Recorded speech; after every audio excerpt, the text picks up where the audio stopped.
Guys, welcome back to another video. And as usual, Siana Meja here. And when I'm wearing a blazer, you know it is business as usual. And today I'm still batch recording about target marketing, and we're going to be talking about a business that is very near and dear to me because I find it very fascinating, and that is hair business. So, like I said, I'll be asking you to send me in my WhatsApp or Instagram questions and I put them in the jar. And then every time we're making a video, I'm going to be unboxing a question and I find out what exactly the question is. So this is from Kiki. Hey Siana, Kiki here. I am thinking of opening a nail parlor or a salon. How do I market to the right people? Thanks. So once I answer it, I will stare it, gathering them, and then I will make maybe a blog or with them. So far, there are no more questions. Please send me the questions so I can fill up the jar, get in the jar. So I'll focus on the salon business because in the question she said nail or salon. So they all have the same way of doing things, but for me, I focus more on the hair. So the main reason people go to the salon is because number one, there is more and better experience at the salon. The person who's going to do the hair, the person who's going to recommend the hair, they're already in the industry, so they know what they're talking about. The second thing is because they don't have anyone at home to help them with it. Like for me, I usually do my own hair, sometimes I wash, but the joy of going to a salon and having somebody scrub your hair, it's so soothing. So I'll talk from my own perspective and from the research that I did. So the target market for a salon varies depending on who do you want to do it for. Do you want to do it for men? Do you want to do it for women? What are their ages? Where do they live? What is their income? Are they able to afford you? Because if you're charging 3K for a treatment, chances are there's a target market that can afford that. Not everyone can afford that. And also it helps to understand what is their hair types. Are they naturalistas? Are they people with perms? Are they just all hair types? What is the hair processes? Are those people who want haircuts? Are they the people who want treatments? Do they want to be plated? Do they want to be retouched? Do they want to drive to you? Do you want a place that is away from everyone in town? Nini? There's a lot of things to consider. So Kiki, I don't know where your location is, but let's assume you're in town or you choose a location that is near to you. Let's say you're in rural. So you choose a location, rural for example, and then you start asking yourself, do you want to cater to women or men or both? So you start designing what colors are you going to use because you've already chosen the gender. Okay, what is the hair processes? Are you going to braid only like the way they do in Kenyatta Market or some of these upcoming new stores and salons? Are you going to do braids only and concentrate and get as many people braided? Or are you going to do all the services, wash and blow dry? There is a treatment, there is a retouch, there is plating, there is cuts and all that stuff. Are you going to do haircuts? Meaning you have to have a barber there because you need someone to cut stylishly, si ile ya kunyoa shule. So are you going to do haircuts? So haircuts also adds in another aspect. And in terms of location, are you going to be on the ground floor? Are you going to be on the upper floor? Is it going to be salon ya mtaani where people can just pop in and get a bit of a basic care for their hair? That also determines a lot. What types of hairs are you going to deal with? If you're a naturalista, that means there's a target market that is extremely naturalistas, which is not me. So people who have retouched like me, you're going to shut them out because you want people who have natural hair. You're going to bring in those sheer natural products, Micalia, I think all those products that are from different countries, the shea butters, the coconuts, from the shea butters from Gabon, the shea butters from Ghana, the shea butters from South Sudan. So it depends a lot on the kind of person you have decided. And it's not complicated. It's you picturing nani ataingia kwa hii mlango, who do I want to serve, or who is most likely to come within my neighborhood. So the main business for doing people's hair is for them to feel and look good most of the time. So there are different motivations for someone to come to your business, and I'm going to go into them. The first motivation is for someone to look good. which is the most common one, because why would you go to a place, spend money, and come out looking the same way you are? People want that aha feeling where they come in and they spend their money and they don't do much, and then they go home looking all nice and proper. So the person who wants to look good, there are things they want. They want class. They want to feel like the place caters to them. They're special. They want value for their money.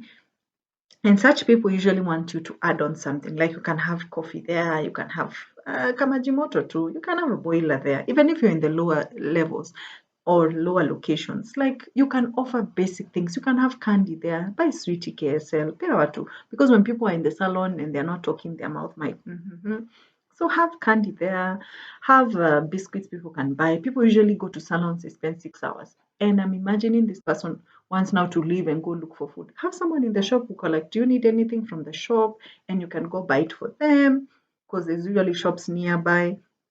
Like even have maybe snacks there people can buy, like improve. You can offer coffee there and then someone buys a snack, a biscuit there. Like think of how do you make the experience more enjoyable for your customer, especially for someone who wants to look good.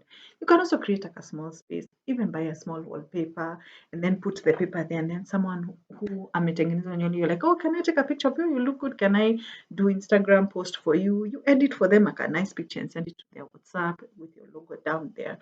Small things matter. It's not about the big things, it's about the little touches. That little touch where somebody feels, oh, that business has massaged my ego in a small way. Basically, that's marketing in a nutshell.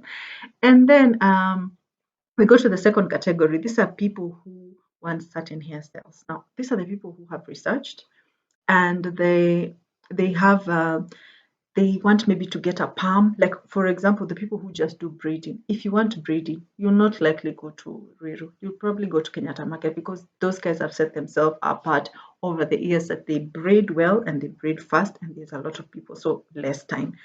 So also create a way in which people who they need certain hairstyles, they know they'll come to you. Like people who need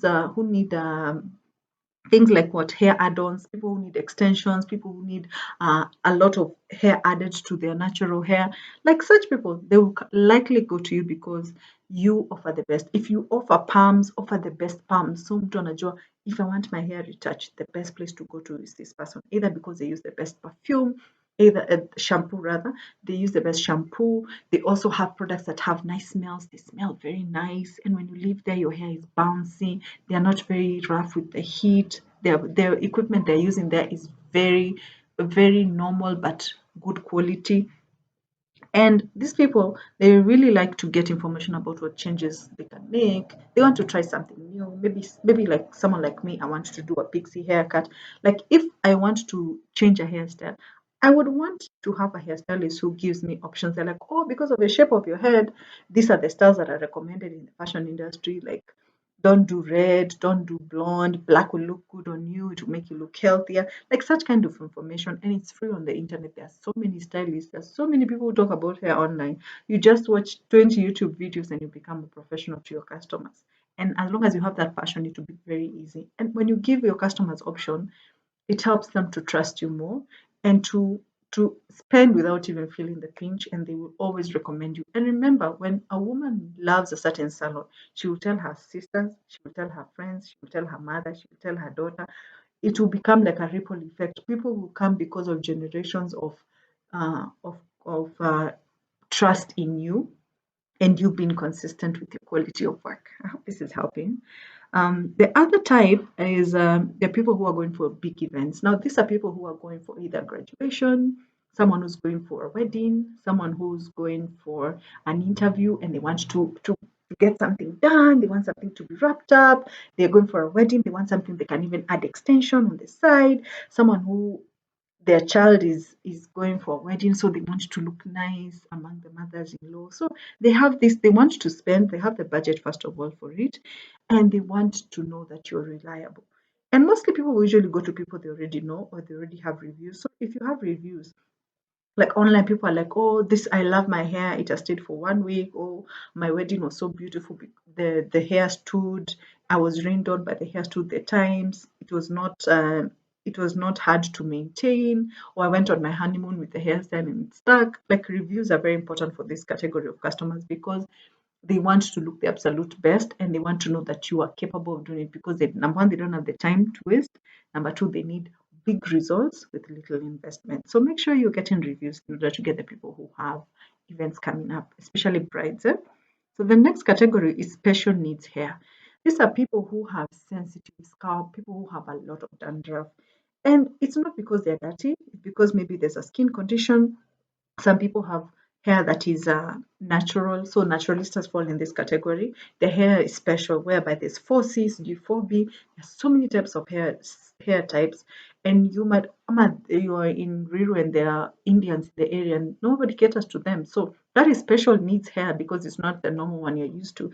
And this kind of people, they need information, and they also need you to help them understand their type of hair. So such people, you can either host events for them, like be like every end of the month, oh, I'll do a consultation for your hair type, or every end of the month we'll do deep cleaning at 50% off if you're a naturalista, or we do occasionally we bring products that are very expensive that they can't afford, and you offer it to them once in a month for them to experience, like maybe custard, those things people buy for naturalista, maybe the product's going for like 4K, and people can't afford all the time 4K. But if you bring the treatment once in a month and you charge it for like 1500, the person will be like, I can invest 1500 every other month to make sure that my hair is healthy. And if someone has sensitive scalp, you can sell them. I remember there used to be a product. Oh, I used to hate this product. It was called Sulfur 8. That thing used to smell badly. It was very good for dandruff. So if you know someone who has dandruff, you can recommend the product, make small samples, buy a big tub, and then unawagawia, you're like, okay, go try this and then tell me how it goes. And always insist on making sure that their special hair needs are taken care of. So that's a good place to go with their special needs hair type. There are also people who want color in their hair. Now, mostly these are people who have they're a bit elderly and they want their grays taken away. Maybe gray hair imefika mpaka huku, although I find it so attractive when someone has like full blown white hair. So beautiful. But there are people who don't like to show because either maybe they are in leadership positions, they don't want people to disrespect them because they look old or to feel like they're out of touch. There are men who dye their hairline, maybe the hairline has receded and they want the dye done so that it brings the hair idea closer to them. So such people, they want hair color. So if you identify yourself as a professional hair colorist, because coloring hair is very sensitive. I know there are these dye shampoos where people buy, then unapaka, but it can only go so far because at some point it will backfire or break your hair.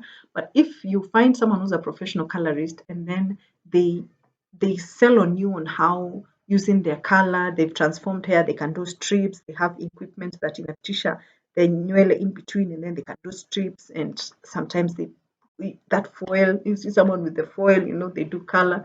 It helps the customers. So anyone who's looking for color, they will probably come to you because they've seen your work before and they've seen the hair after it's been colored, because most people show the coloring but they don't show how weak the hair becomes. So if you show before and how bouncy and curly the hair becomes after the coloring, that's good points for someone who's looking for the people who need colored hair. Now there are other people who they're coming for treatments. So someone who has gone to another salon and then it backfired. Like for me, I had that experience where I had grown my hair out to be so long, and then I went to a salonist who bought shampoo ile ya kupikwa, the one that is DIY'd, and then they put it in a very expensive bottle, shampoo bottle.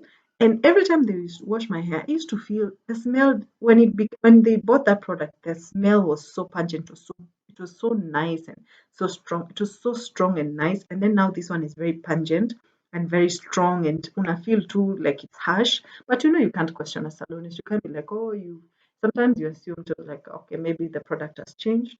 So it got to a point where I actually buy my own shampoo. So I go to the salon with my own shampoo because of that experience, because I lost a lot of hair. I had to shave down and start hair regrowth. So treatments for people who have either overprocessed hair, palm ilifanywa too much, ikakuwa too much, that kind. And in this category, you can offer free consultation to identify the hair type, the hair problems.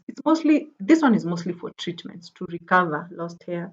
And if someone's hair is far gone, the hairline has gone really too much, you can sell them products like the hair fertilizer we used to buy as kids, and then you do it for them. When they come, you do all that stuff. And then there are people who they come because of a fashion trend. So maybe I remember there's a time where Rihanna had that haircut, the pixie, ile unanyoa one side alafu the other one flips. And let me tell you, hey, all of us wanted to get that hairstyle. Wanted to get the hairstyle, and then you put yourself in the market as someone who does the haircuts, and then when it's fashionable, you are among the first people who do the a rendition of the design, and then people will just naturally flow to you because they'll be like, oh, this person is very fashionable, they know what is the next hot thing. If it's the celebrities, they usually come to you for new hair installations, you weave, how you part, the weaves you're making, like finding a way to be fashionable about what is trending. Like I remember there's a design that had come where people were buying these bands, these kinds of bands, and then they have hair extension or weave at the back. And that was very fashionable. Now, if you have a salon and then you are one of the people who helps people come up with that design, you become very reliable and people will come to you for all kinds of salon needs.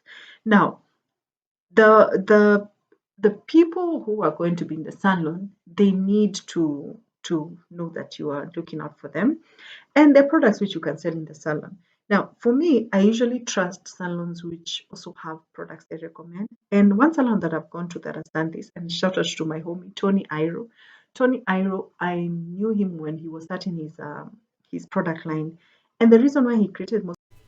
So someone who I've seen do this very well is one of my homie. I'll shout him out, Tony Iro. I know. So I knew him when he was starting off from when he was in is it Ashley's in Nakuru? Yeah, I think Ashley's in Nakuru and then he came to Nairobi. So when he came to Nairobi, there were so many challenges because the products that he wanted, he couldn't find them. And then people were making these DIY shampoos and stuff like that. And they were hurting the clients' hair. So he started his own line. He's done so much research. He's gone to Nigeria. He's gone to other countries, to China for sourcing. He has done his homework on what exactly makes a good product. And now he's in every best lady, he's in every supermarket because of that invention of like trying to figure out what products can I sell to my customers.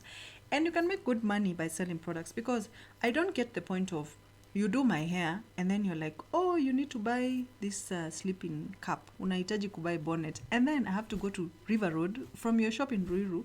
I go to River Road to go buy something like this. Like, why not just have this at the shop so that you're like, oh, in order for your hair to have good health, like buy a bonnet. If you keep telling me, oh, protect yourself from the sun, when you're going in the waters, and then you tell me to go buy products, I have to go to town, spend another extra money, because if you're going to town, you spend like 200 shillings just to go and be back, only for you to just like buy something that is 150 bob.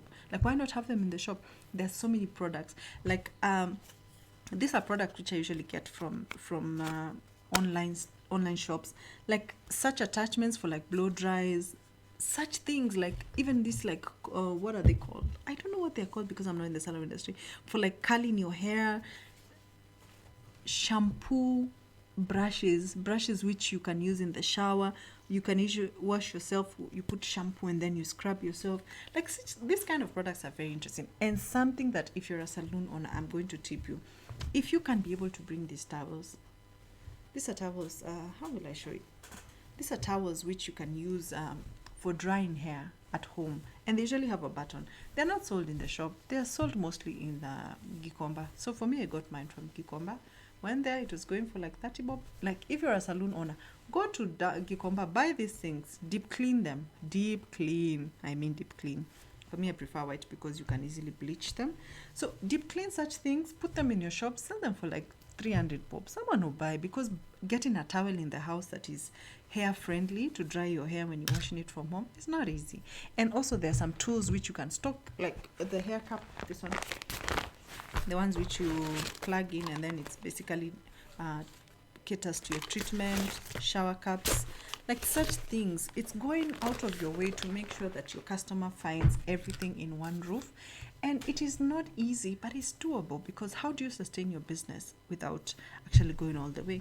And there are products which you can sell. You can sell shampoo, maybe like you buy from Tony Iro the gallon and then you repackage for your customers. Shaving cream, you can sell them treatments. You can even sell them hiyo shampoo yenye unabuy in bulk yenye inanuka vizuri. Sell it to them. Have mini bottles where they can buy.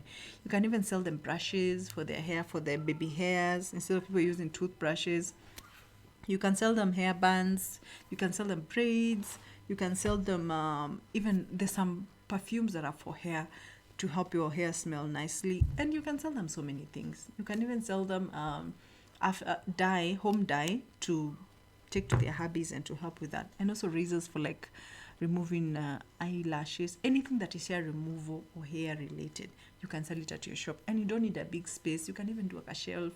Just do nice products, like add value to your customers experience, so that when they come to your salon, it might be somewhere in the downest of areas, but people get value no matter where they're coming from. You've seen people leave Runda to go to Kenyatta Market to go get their hair done, not because of the environment, it's because of the service, because the people there have identified the need and they have set themselves out as industry leaders. So what can you do, Kiki, that is going to help you grow your business?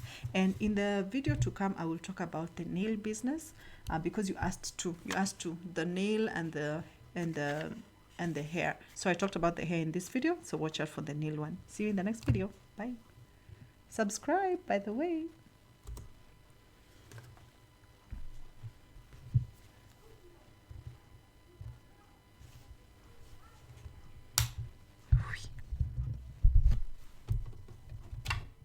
Oh, wrong button.